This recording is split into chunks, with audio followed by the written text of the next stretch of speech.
السلام عليك يا رسول الله ورحمة الله وبركاته.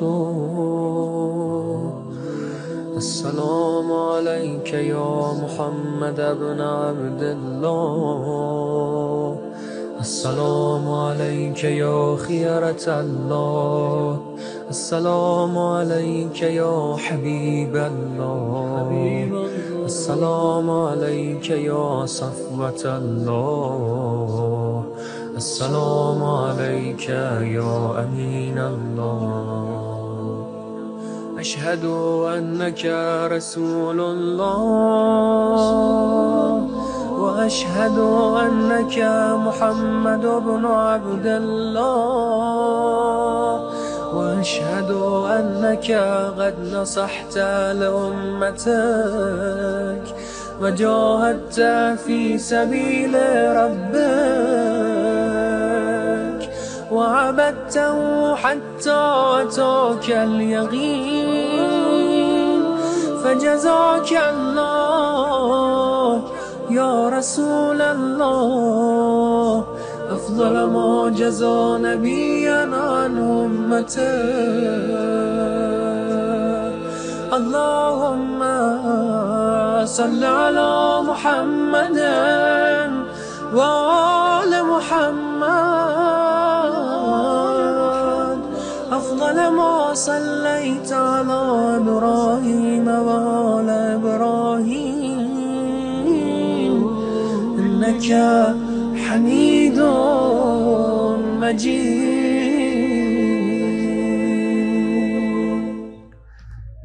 Bismillahirrahmanirrahim. Alhamdulillahirabbil alamin. Assalamualaikum ayuhan nabiyyu wa rahmatullahi wabarakatuh. Assalamualaikum wa ala ibadillahi sholihin.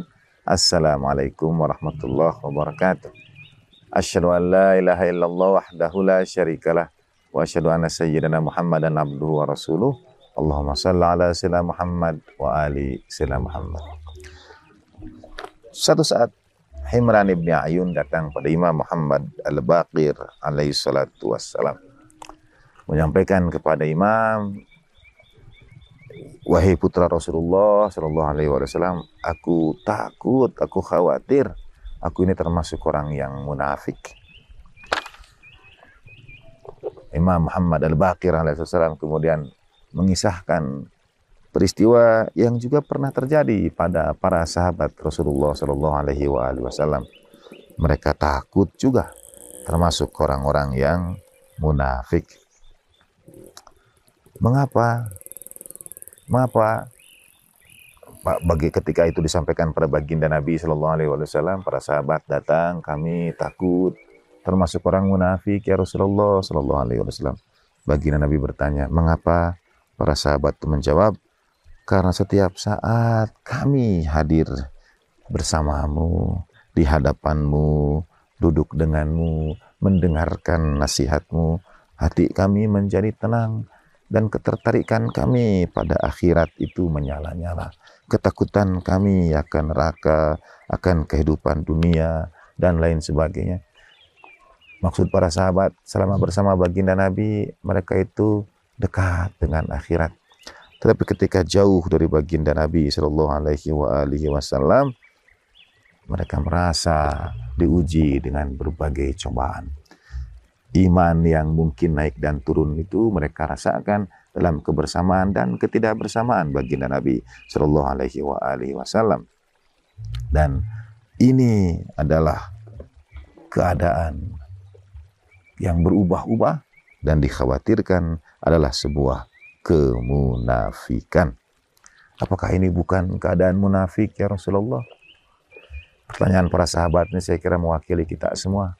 Kadang-kadang kita berada di satu majelis ketika kita sedang bersama sahabat yang mengingatkan, mendekatkan kita pada Tuhan, kita merasa keimanan kita bertambah. Tapi ketika kita sendiri, jauh dari orang-orang yang kita kenal, kita mungkin jatuh pada hal-hal yang tidak baik dan seterusnya. Apakah itu kemunafikan? Baginda Nabi SAW menjawab, tidak. Yang demikian itu bukan kemunafikan.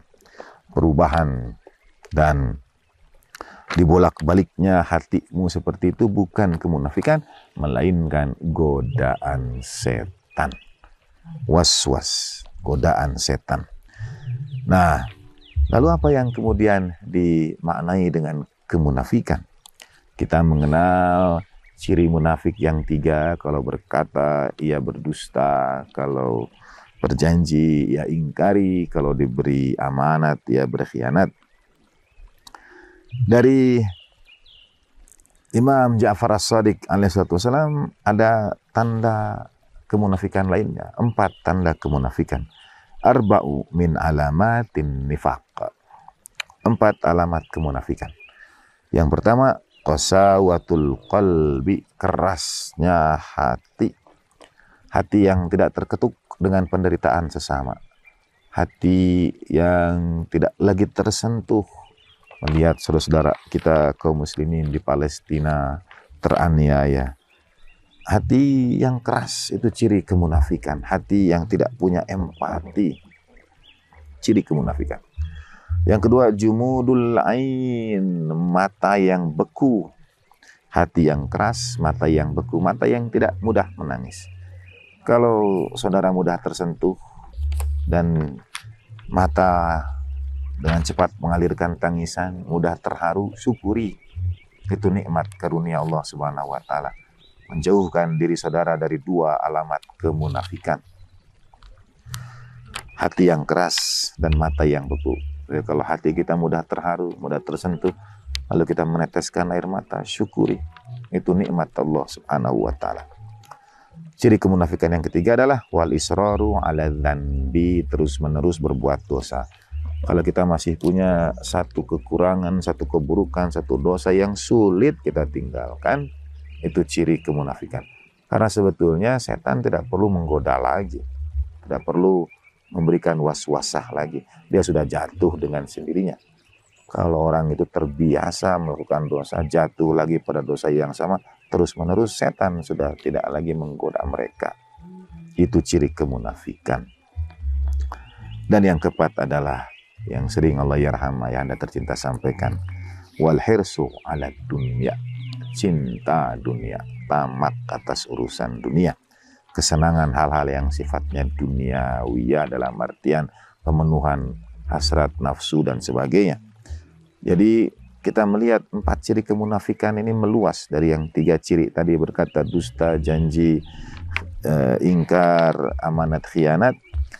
Bertambah dengan riwayat dari Imam Ja'far As-Shadiq alaihissalatu wassalam, hati yang keras, mata yang membeku, terus-menerus dalam dosa, dan cinta dunia.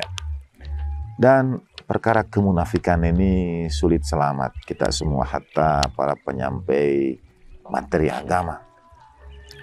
Dari Sayyidina Ali bin Abi Thalib karramallahu wajhah, asyadun nasi nifaqan man amara bit-ta'ah wa lam ya'mal biha. Semunafik-munafiknya orang adalah yang memerintahkan pada ketaatan tapi ia sendiri tidak mengamalkannya. Wa naha 'anil ma'siyah wa lam yantahi anha.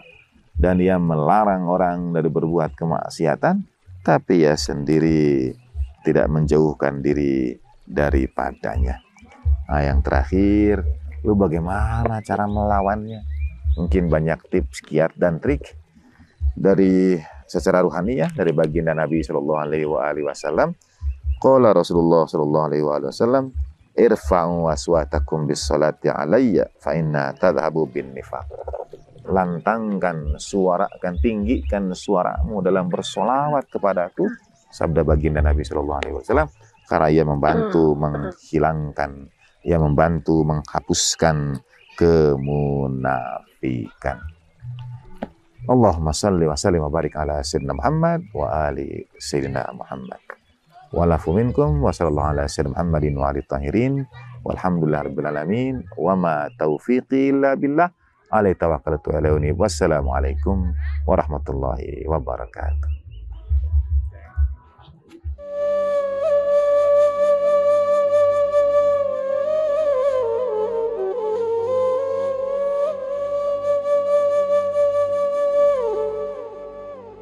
Beliau sakit keras dan demam yang sangat. Kata sahabat itu, ya Rasulullah, kenapa engkau tidak berdoa supaya Allah hilangkan sakitmu? Karena Rasulullah itu kan orang yang doanya dijabah.